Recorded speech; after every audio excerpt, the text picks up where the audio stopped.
Greetings, everybody. Welcome. It is 7:30 in the Central Time Zone, and on Wednesday, which means, of course, it's time for cinematic conversations. And tonight is RoboCop. And if you don't know, if you're from some other city and you don't know why we would be talking about RoboCop, a film from 1987, other than it was the very same year that the Dallas Video Festival started, 1987.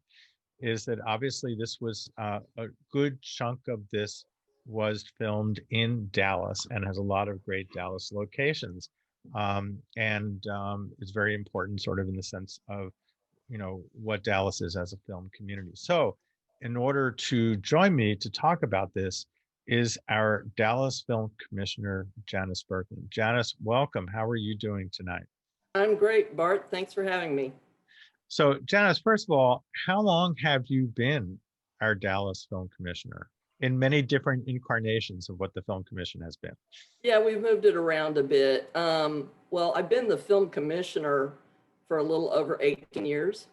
And prior to that, I worked for the Dallas-Fort Worth Regional Film Commission as a production project manager for nearly 5 years. So a good while.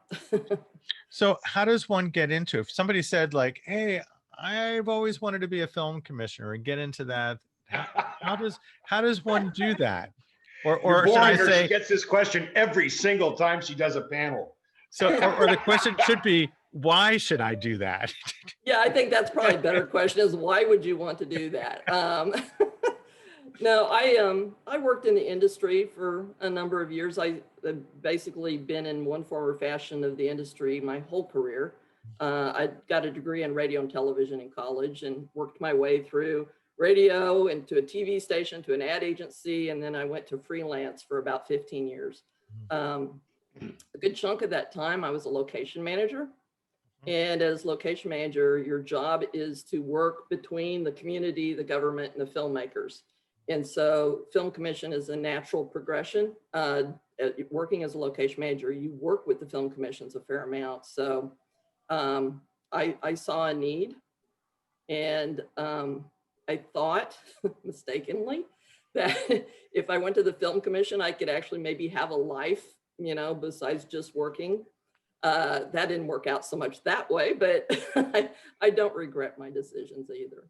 Yes, for those who don't know, Janis is one of those people that has 2 cell phones and is always working. Oh, wow. There are never any off days for a film commissioner, unfortunately or fortunately.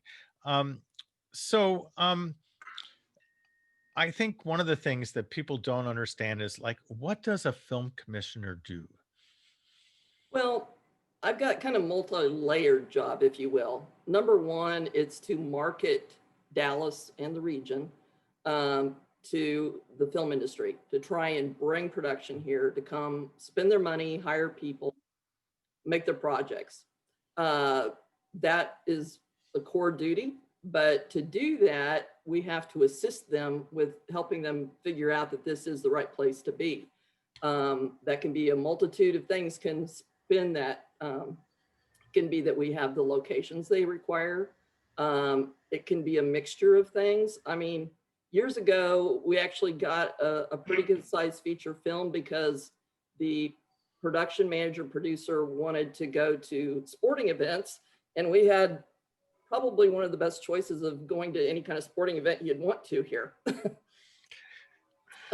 We've had some that, they're driven by wanting to go to live concerts. But a lot of times it's really aimed at the cost of doing business. Do we have the crew? Do we have the infrastructure they require? And there can be all kinds of different pieces in it. Can they get permission to do some of the things they want to do? So those are the kinds of things we help with, and not only getting them here, but helping them along the way as needed. We want them to hire crew that will do most of that, but sometimes we need to step in and help. So what are some misconceptions that some filmmakers might have about what a film commission does or doesn't do? Well, some of the newer folks think that we're going to, they can just call us and we'll hand them a location that they can use for free and we'll do all the deal. We're not a location manager. I can point them to some potential locations. and try and make an introduction, but it's up to them to do the negotiation on their own. That's part of the job of being a filmmaker. Are there any people that think that because there's, you know, this money that's happening, that you can call Janis and Janis will just ship you over a boatload of money?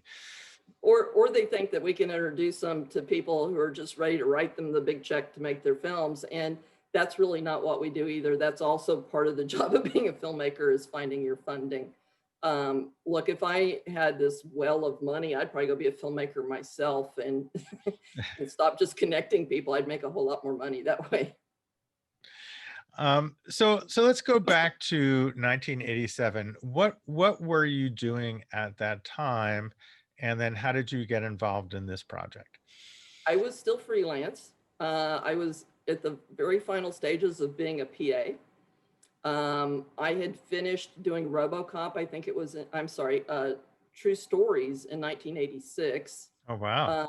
I had a whole bunch of made-for-TV movies and stuff that I had done and commercials. But then in 87, I was actually on second unit of RoboCop as a PA. And so this was your first job of moving up from a PA to something above that.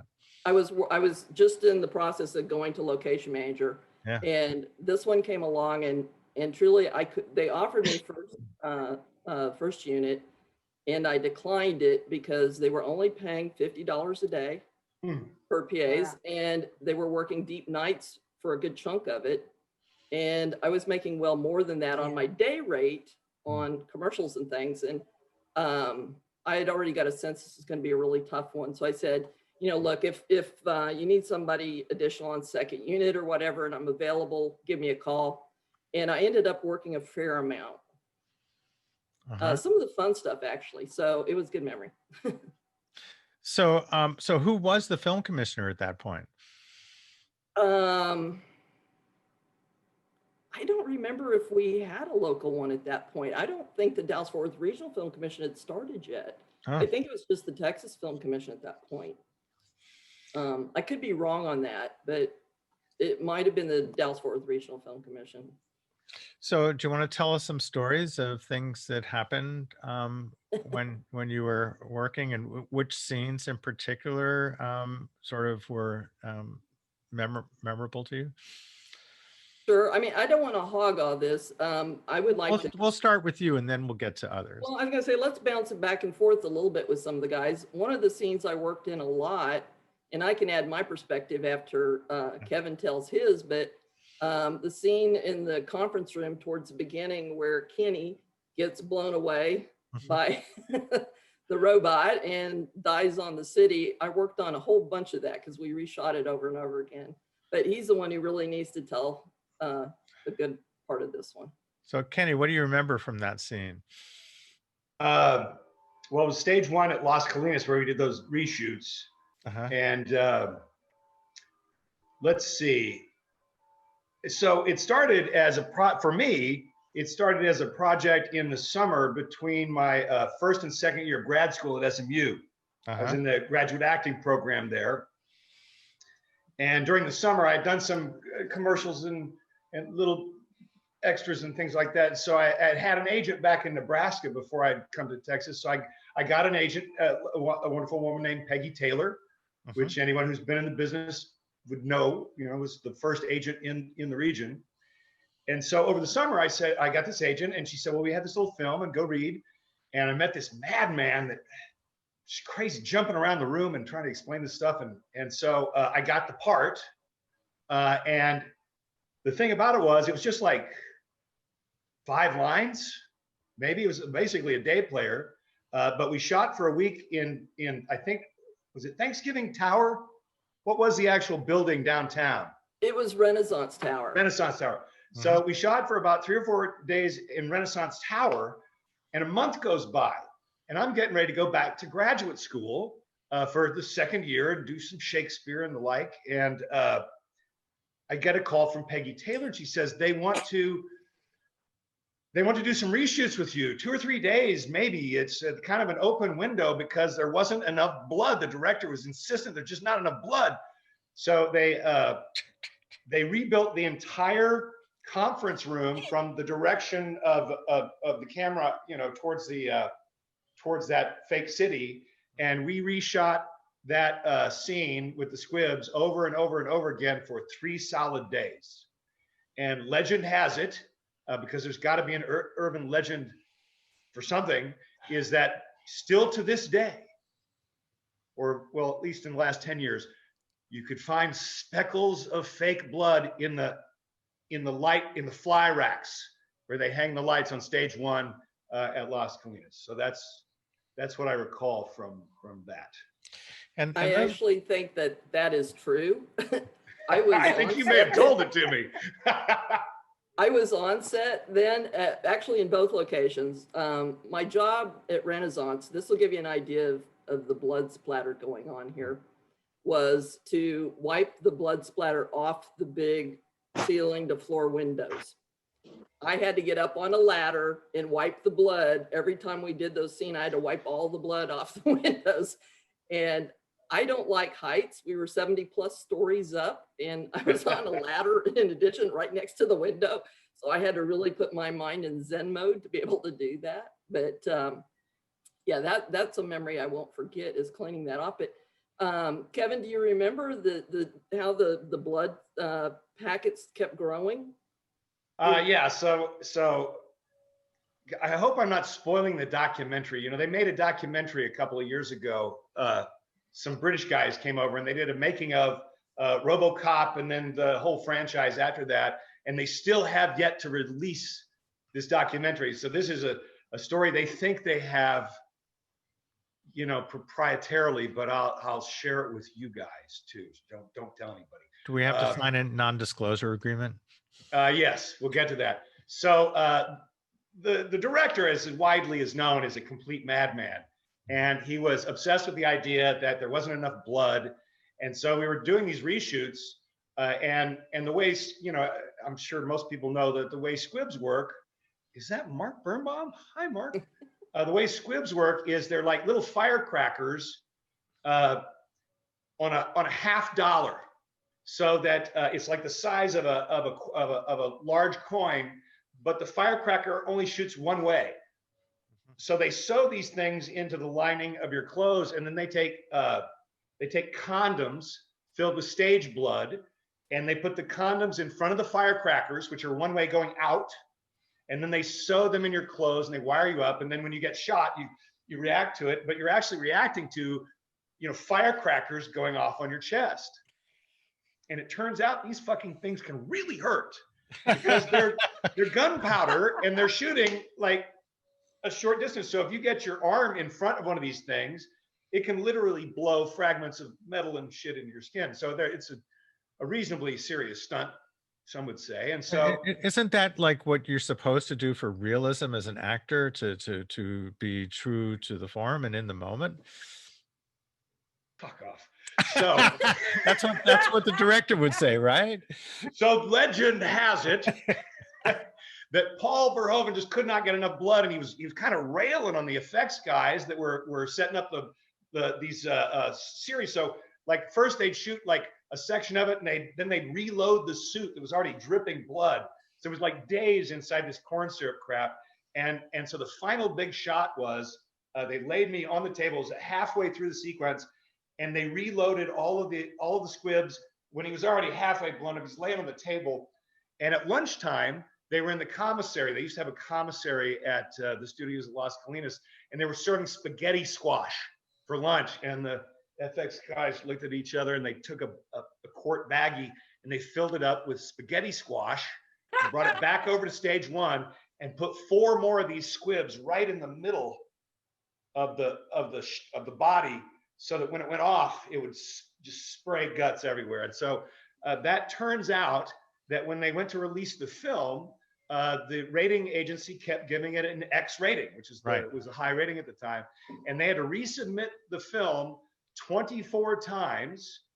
And the final edit, the difference between 24 and 25th, when they got it an R rating, was they cut 2 seconds out of Peter Weller's death scene, where they shot the back of his head and a chunk of his skull flies past the camera. and they cut about 2 seconds of me, which was the spaghetti squash part, going like this because it made it X-rated violence. And so finally, that lost footage, of course, was restored in the whenever they did the laser disc. Yeah, the Blu-ray. So what the hell was I talking about? Well, so that was the story. Yeah, that was spaghetti squash. And it got it rated X. Yeah. I can attest that when we first started shooting, the blood bags were like little tiny, like this size. And then by the time we finished, they were huge sandwich bags bloated with blood, which is carob syrup colored. And his clothes, his suit was just hanging on him with these big blobs. And when it'd go off, there'd be these big holes with wires sticking out from the explosion. It was pretty incredible. It was tendons. There was so much blood blowing out when we were at the studios filming. They had put the set up on a riser so they could get the camera angle looking up at it. Mm-hmm. We were all wearing raincoats because it was raining the blood on us. It was a real mess.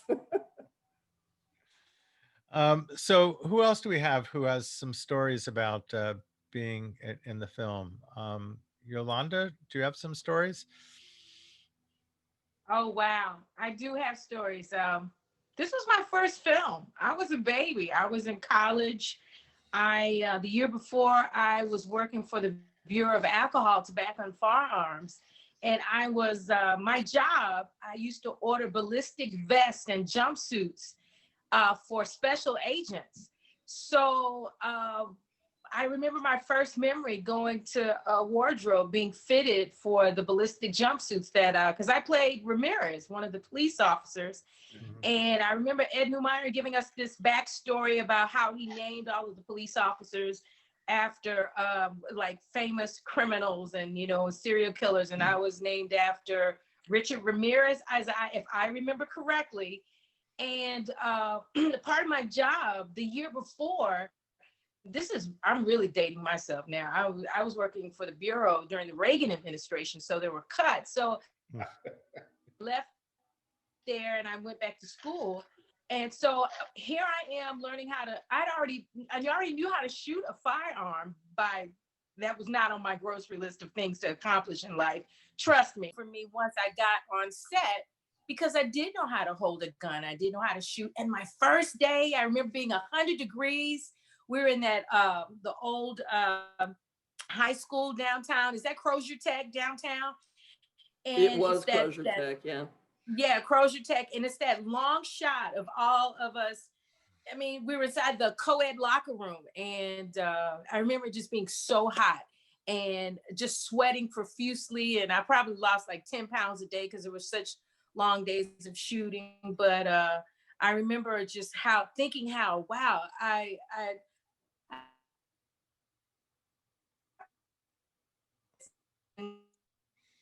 she's choking up. Yes. Oh, there she is. Yes. I think her emotion choked up the internet there for a moment. You froze, Yolanda. Oh, am I back now? Yes, you have melted, so you're good. Oh, okay, I melted. Well, I'll be quick. I just remember thinking that it was not a requirement to know how to use a firearm, and I did know how to shoot a gun because I just had done it because of my job. You know what I mean? So, but I remember Verhoeven just being very animated and him not being able to understand a Black girl from Oak Cliff, and I'm trying to talk to him and communicate with him, and he was trying to communicate with me. But I remember the freedom of having my own dialogue, and I could stray a bit from the script. And after meeting Ed Neumeyer, you know what I mean? So that was fun. So let me ask you this. It's the story of my life now. So, if he, has a completely different worldview, how did he direct you other than like, here are the lines, you can kind of play with them? What did he say? What was his directorial style for somebody who has a very different life experience than you? I remember us looking at a part of a script, and one of my lines is a part of all the trailers is he's not a guy, he's a machine. That's my voice, and those are the things that were in all the trailers. And I remember thinking, damn, how did I land something like this? And he was just communicating. He would just say, how would you say this, Yolanda? And I was like, well, I don't know. And I would try something with him. And if I just hit upon something, he would just say, okay, keep that. I like that. And you know what, for the life of me, I cannot remember exactly what scene, but I remember that was the audition process, because we never really did anything that was scripted. You know what I mean? It was just whatever we wanted to throw in. And if he liked it, he said, keep it, you know? Hey, Bart, Yeah. we've got a great option right here, right under you on my screen, at least. Russell Towery, who was in the RoboCop suit in some P scenes. Oh, what I'm was sure it Russell like has some inside of fun. there, Russell? You're muted, Russell. He's muted. Yes. You're muted, Russell. That's what it's like to be inside of there. You feel muted. You're muted, Russell. You're muted, Russell. Thank you, Kevin. Oh, wow. All of these stories are bringing back like great memories. Hey, Mark, how are you? Hey, Yolanda. A lot of these people I've seen before, and some of them I haven't seen in many years. I'm just kind of happy to be down here. Actually, I'm happy to be working. I'm in New Orleans working on Queen of the South, but it's been such a long time, and there's been so many good memories. And I have people that ask me about some of the scenes, and I hope I remember them the way they are. Sometimes I get them a little confused with the first one and the second one and the third one. So when in doubt, go with the legend. well, yeah, you know what, I kind of embellish them a little bit too. But the scenes at Las Colinas, that whole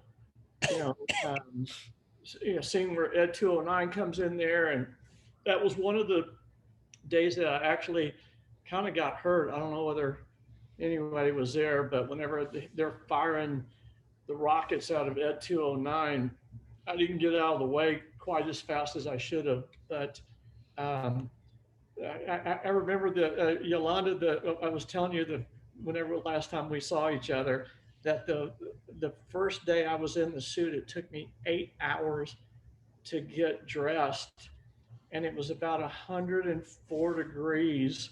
Yes. And we were at what was that place down on Elm Street? Was that the Rock? It's a rock and roll place now, right across from the Hat Factory. Oh, the Bomb Factory. Yeah. Bomb Factory. Oh, yes. Yeah. Yeah. And I was so freaking hot, and I just feel like I took the wrong job. But it actually, it was miserable.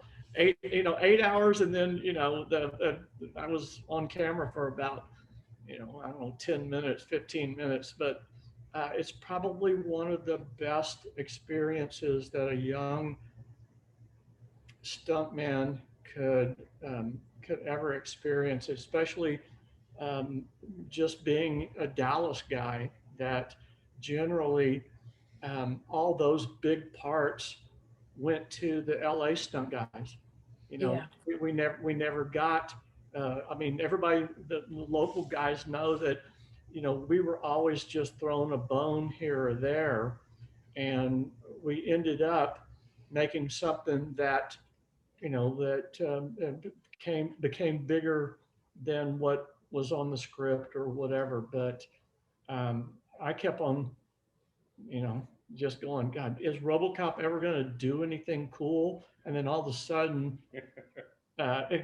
we started doing things. And I think the writers, and I'm still friends with all those guys that I think the script evolved of what we could do and what the suit evolved. I mean, what the suit allowed us to do. I mean, I felt like if I fell down, I was like a turtle. I couldn't get up without 4 or 5 people helping me.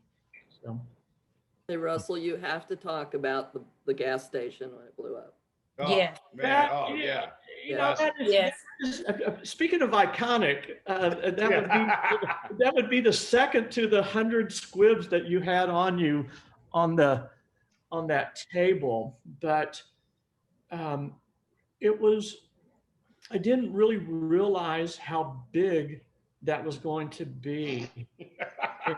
And my mom and dad were in town for a seminar or something, and I invited them down, and they got disinterested about midnight and went back to their hotel room that they were staying downtown. And the next day, I mean, obviously we didn't have, little iPhones to take pictures. The next day I called my dad and I said, "Hey, I'm okay." And he goes, "Yeah, it happened at 2:03 in the morning." How do you know that? And he said, "Because it rattled our windows in the hotel, which was, they were not too far from there." Wow. And he goes, "I stayed up the rest of the night worried about you." So that I still have people, I've talked to the guys that are doing the documentary, and that's what everybody always says, was that real? And I'm going, man, I was walking out of there smoking that it was so hot. And I still have Joe Pope. The other day, I spoke to him. It was his birthday, but he sent me pictures from his office from FPS that the picture was maybe 150 feet wide and 100 feet tall, and it was all flames coming out of that gas station. So wait, he printed that up in physical reality? Yeah, somebody had taken pictures, like a regular film pictures of it, and then he had it framed for me, and it was like a step frame. It was kind of cool. It was like he gave it to me. That was something that you don't think about. And I was talking to the stunt coordinator whenever we did that, and I said, "You just told me, hey, bring your fire gear that day." And he goes, I said, "I didn't know it was going to be that big." And he says, I was afraid that if I tell you how big it's going to be, you wouldn't show up."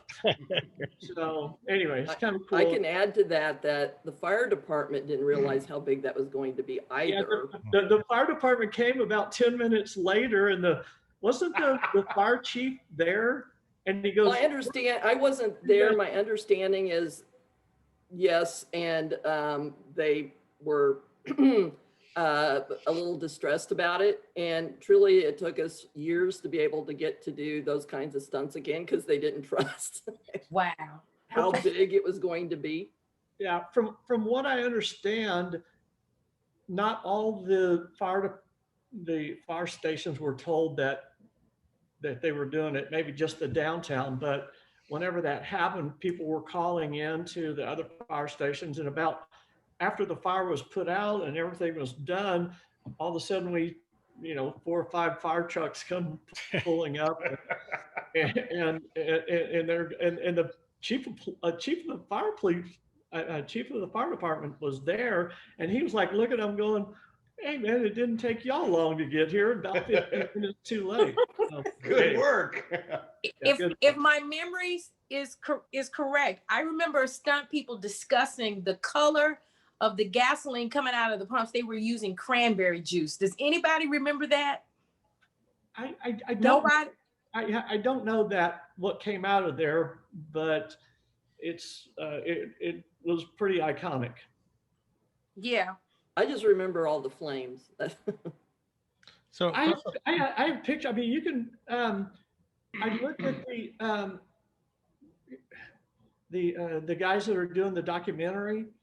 I hadn't seen the footage in many years, and whenever I was out in LA and they were interviewing and doing they were showing me that, and I was like, "One, yeah." You kind of forget. I mean, I've done a lot of other things, but that was all real. No CGI, no nothing. I mean, we blew the crap out of that gas station. yeah, I think things would be a little different now. We actually, we've gotten them a little bit more used to blowing things up. We did a lot of it on Walker, Texas Ranger, which helped, but it did take a while after RoboCop for them to trust again. Yeah. So Russell, can you talk about what it was like to walk around in that, or did you have to walk around? Because that must have been very difficult. It was incredibly difficult. We had a mime coach called Moni Yukum, and he was a mime coach from Juilliard. So Yep. they sent me and Peter to New York to do training of what he thought that the character would do. Unfortunately, he didn't know what the suit allowed you to do. So whenever we first showed up, I mean, you had to do what the suit allowed you to do. So they had to fly Moni back in and work with us to what the suit would allow you to do. So we went to New York for 2 weeks to train with the best mime. I mean, he was best mime coach in the world, and everything that we did was thrown out the window once we put the suit on. But you did get a nice trip to New York, and you we did got a learn nice how to trip go New like York, this. and we have a good story about that. But it was very funny. I worked with Peter, I don't know, before COVID, with my son, who's a stunt person now, on MacGyver. He was directing on MacGyver, and we got to sit down and introduce him to my son, and he stopped production and said, "Hey, this is my stunt guy from RoboCop, yada yada yada," and we had a very, very nice reunion then, and we had some very fond memory. Not necessarily fond memories, but we had some memories. Janis, do you have some stories that you wanted to tell, other than climbing up the ladder and being nervous about that? I'll tell you my favorite RoboCop story, which probably will get me in trouble, but I'll do it anyway.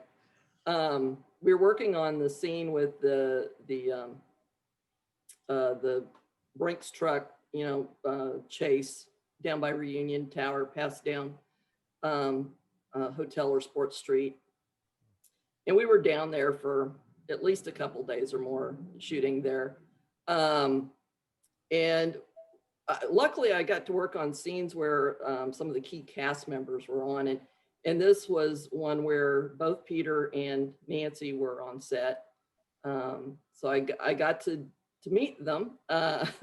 Peter was interesting. When we needed to bring him to the set, he would go to his trailer, and we were told not to knock on his door, but to go stand outside so that when he saw us, he knew it was time to go to the set, which is not standard. Normally you go knock on the door and, it's time to come to the set.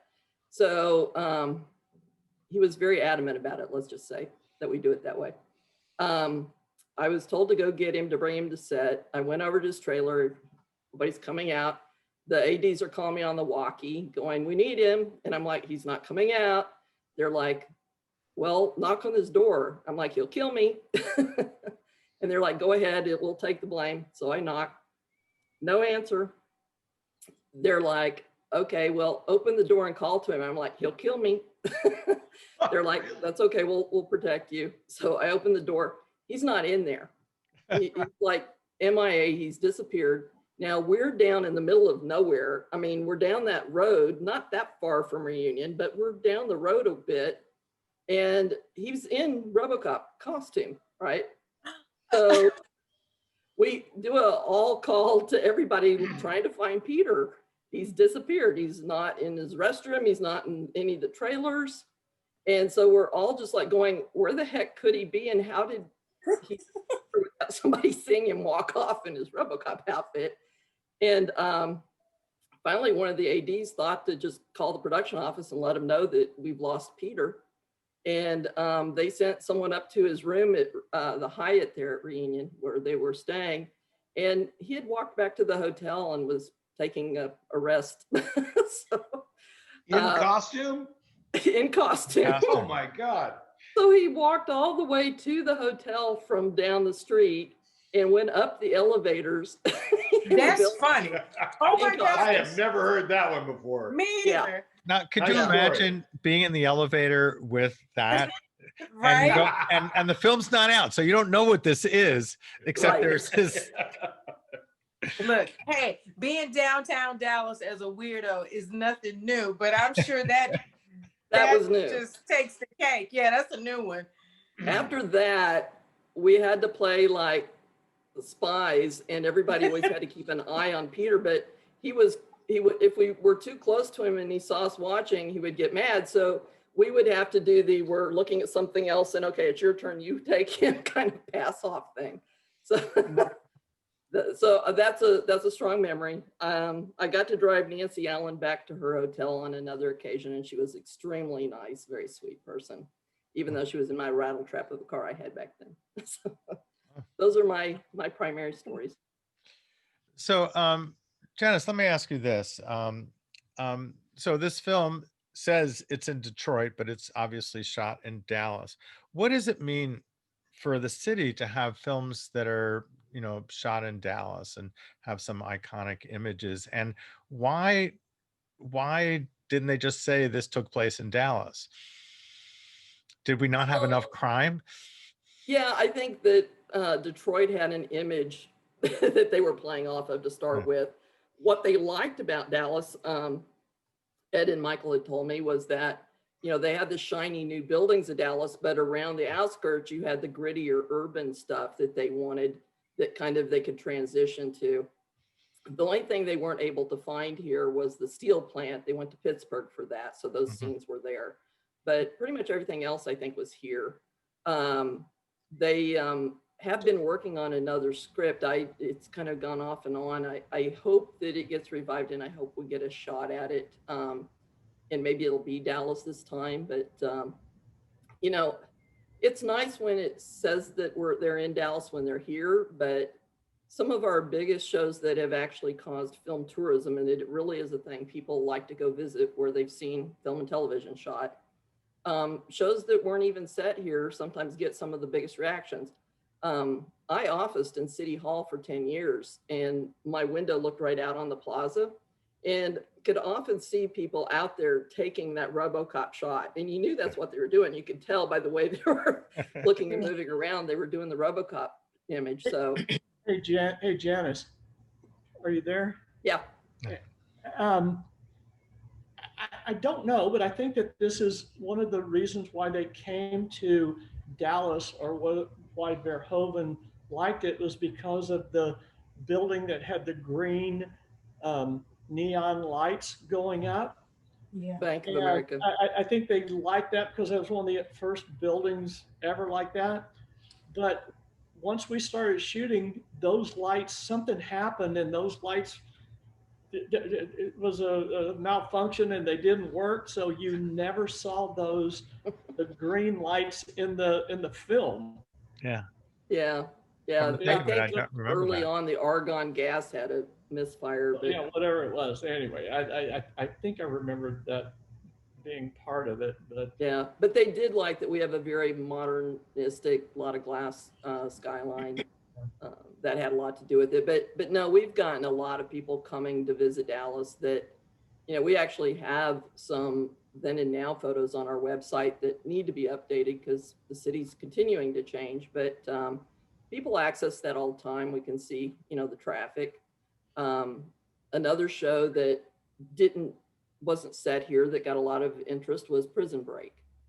So you just never know. I mean, obviously the Dallas television series really cemented our name out there, but you never know what the next big one will be.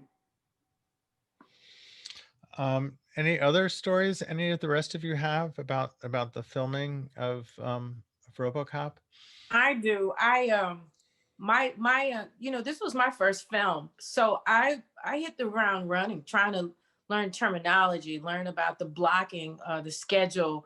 I remember the overnight shoots, and I remember meeting Robert Doakey the first day on set. He played Sergeant Reed, And, you know, Robert is gone now, but he made such a huge impression on me. And he said, Yolanda, he says, this is your first film. He said, even the days you're not shooting, you need to be here on set, find you a place where you can be clear and not in traffic of everyone, and just kind of learn. So I had a Walkman at the time. And so the sound guys showed me a trick where I could put my headphones on. And if I went to the AM dial and went all the way down to the end, I could connect with them on their, I guess you could say, not server, what would be the word we're looking for? I could just listen to what they were on their channel. And I could listen, yeah, and on headset, I could hear all the stage directions, you know, learn the cues, and first time I ever heard back to one, you know what I mean? Because I was unfamiliar with all of that. And that was my quick study. So when I was able to go on set, I could just be on and popping and not lagging behind. And that was such a crash course for me and Robert Dokey and one of the sound engineers. That was the two things I learned: be on set when you're not shooting, come to learn, and then and I would just listen. And that's how I was like, okay, I gotta be on point. This is gonna be a great film. But nobody knew how big RoboCop was gonna be. I mean, look, we're still talking about it 30 years later, you know? Yeah. But that's just one of my I thought it was going to be a dumb movie about a guy in a rubber suit. Hey, let me tell you, brother, That's it's what not I a dumb thought. movie when the residual That was check hollow, shows up. sweated. It was. I'm like going, are you kidding me? Yeah, and Yolanda, you thought everything was going to be like that in the future, right? Let me tell you, I'll take it. Number 2 and 3, it kind of worked out too. Yeah. I will say this, you know, my parents were school teachers, so they were very traditional. This whole show business thing just wasn't popping for them. And I remember when I lived with my parents for a little bit, and my dad used to see that SAG logo on the return address. It gave him great pleasure to tell me, hey, Yolanda, you got a check in the mail. I was like, thank you. I appreciate it. Thank you so much. So Kevin, you want to do one line you had in the film for us?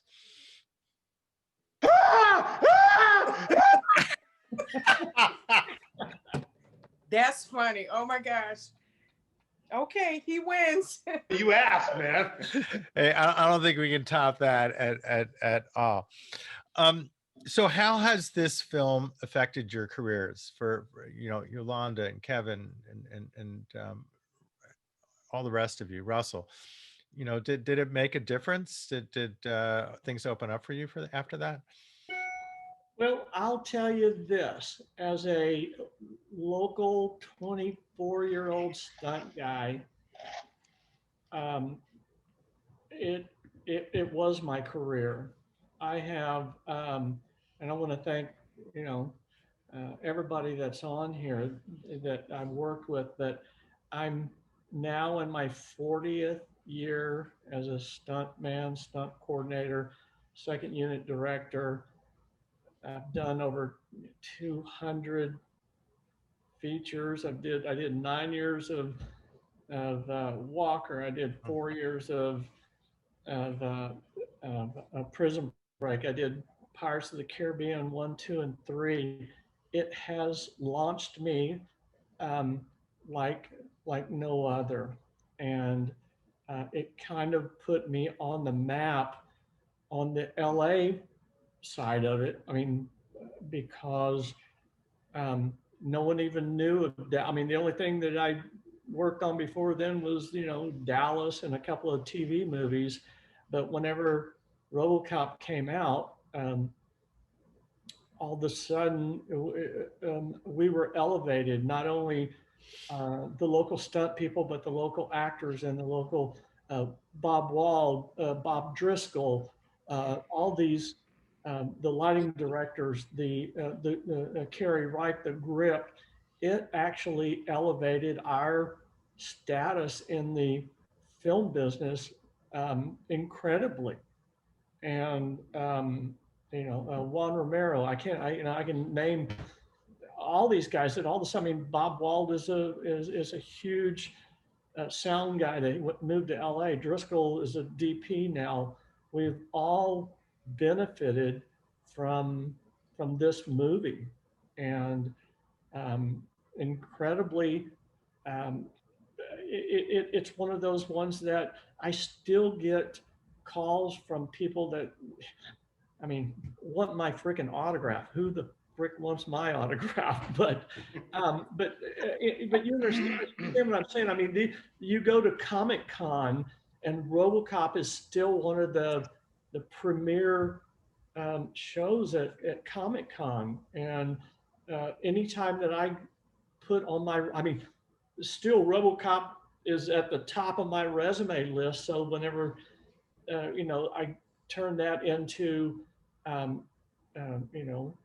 new movie, a 25, 30-year-old producer goes, "Oh shit, I was barely born. My dad loved RoboCop." It kind of makes you feel old, but it actually makes you feel good too. Raquel said that Don Broughton is on Facebook.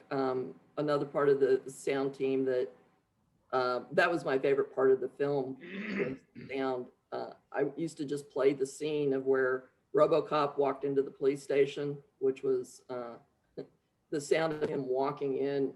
Yeah. Early day of THX surround sound was absolutely great. Yeah, I mean, sound design in this film is really important in selling that, as as much as the the squibs and the as there weren't the digital effects. So Janis, what has this film meant for the Dallas film scene, for people coming here to shoot? Did a lot come after that? Feature film wise, yes. I mean, whether or not it was RoboCop that caused it, but there was a time there where we had several bigger films, feature films. It was a different time. It was prior to the incentives driving everything. But JFK and Born on the 4th of July and Oliver Stone came in to make films prior to doing JFK so he could lay some groundwork. So we got several films out of Oliver. How much that had to do with RoboCop, I'm not certain, but we actually, we have some of the best crew still because of all the experience they got on all these projects. We've turned into more of a television town, which I have no problem with. I mean, it can be the gift that keeps giving. The studios understand us more as a TV town. Primarily that's driven by the incentives. Do you want to talk a little bit about what's going on now with COVID in terms of film production in Dallas? What's going on? Who's working? What are they doing? What kind of precautions are they taking? And what do you see as the future here? Well, it's kind of adjusting daily, if you will, as things go along. It definitely caused a change, but it didn't completely ever shut down. Even when it was supposed to, there were still people going out and shooting small things, but pretty quickly got back to work. Right now we have a television series shooting. It's called Cruel Summer. It's for Freeform, which is part of the ABC Disney family. Used to be ABC Family. They just renamed the channel. It's produced by Entertainment One, which is owned by Hasbro toy company. They purchased it not too long ago, and they do a lot of production and distribution of television. So very happy to have that here and hoping that we can get more business out of this relationship with Entertainment One. We've long worked with ABC Disney. We've had several pilots come in. We haven't quite got the right fit to get a series out of them yet. It's a matter of just timing and finding the right one that goes. We've got a whole bunch of commercials that have been going on. Car commercials love Dallas. Again, our skyline is probably our biggest asset. It's the skyline in downtown. So on a typical, go on. In a typical film shoot, how many people are on like the COVID compliance crew, and what do Well, they do? yeah, it varies. I will say that the television series actually has a team of 9 people that's doing health and safety. And, you know, they've got ongoing testing. They're working in zones or pods, but they have people divided up into different zones, and they're not supposed to cross those zones. So keep the less contaminants down. They rotate who is getting tested on which day, and people are always pretty much getting tested 2 or 3 times a week with PCR tests, which are the most reliable tests. They are providing all the PPE, masks, face shields. Some wear gloves when it makes sense, some don't. There's somebody going around disinfecting things, either by machine or wiping things off constantly. You know, there's a lot more waste, unfortunately, because a lot of things they go with things that are disposable versus reusing. So they're not constantly retouching, or different people aren't touching. So that does cause more trash as well. Lunch and craft service now is no longer buffet or self-serve. It's now individually packaged and handed to somebody, so they're not, you know, cross-contaminating somebody else's. And they make sure those catering people that are handing it out have been tested as well. About everywhere you can think of, there's all these new precautions in place. If I could add to that, and all of those protocols are pretty much system-wide. On Queen of the South that I'm shooting now in New Orleans, we do all those things. We test, you know, 3 times a week, where we wear the mask and this. But we have been down for 3 days now because on Monday, some crew tested positive. And I'm not sure whether that was because of the Thanksgiving weekend or whatever it might be, but they just told us that we're not shooting tomorrow, and so we don't know. It's a day-to-day kind of thing. So I think we've been shooting for almost 8 weeks, and we haven't had any hiccups until now. And I'm not. And again, I'm not sure. I mean, you could get it at Walmart, you know, the night before you go to work. So, you know, it's not necessarily Thanksgiving, but I think our industry is doing everything it possibly can to keep all of our people employed. And I know that you know, our show is a Disney show now, and it's one of those things that, you know, we're doing everything we possibly can, and still, you know, it's encroaching into our industry, and no one knows what to do about it. But you just, you know, you keep on doing what we're told. You know, the goalposts keep changing, but we all, every day we show up to the set and we just say, hey, just do what you do so we can keep, you know, our job. So yeah, there's usually a COVID compliance officer. Well, if it's a union, there's mandated a COVID compliance officer, and then their team. We have 10 people too, you know. Yeah. And they're confused because whenever we lose a location, you know the deal. When the location changes and the actress can't, we have actors that, you know, actors that can't change their schedule. You have to test 3 days and all this. It's a huge challenge, but I think that we're doing the best we can. So I just want to ask, I got a question here from Facebook.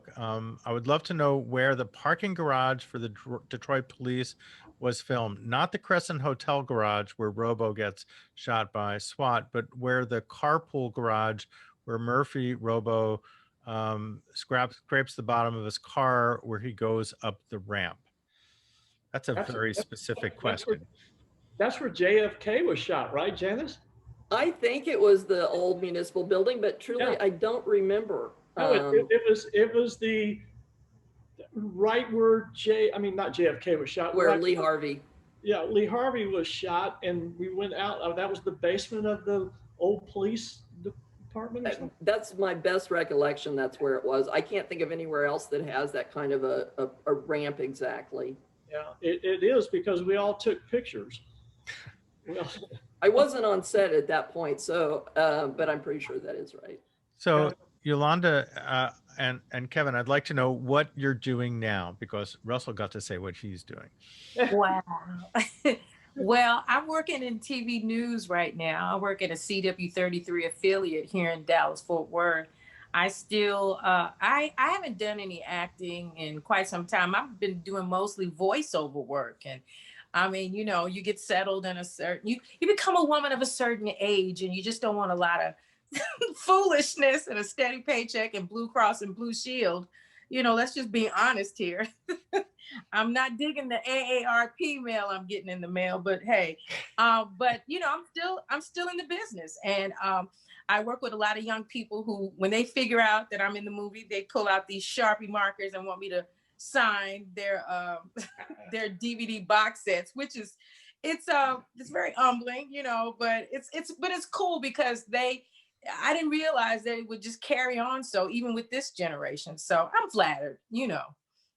Oh, well, cool. I always wish I could do voiceover work, because, you know, you come in there and nowadays you can work from home doing voiceover work. Yeah, you can still be in your pajamas, and you know, it's just you and a microphone, you know. Yeah. But you know, sorry, Dallas actually has a very lot of voiceover work here, and a lot of people do have sound booths now in their homes. Yeah, so Dallas has a lot of people that can talk. Yeah. Kevin, what are you working on? I'm growing my hair really long. I may have mentioned that.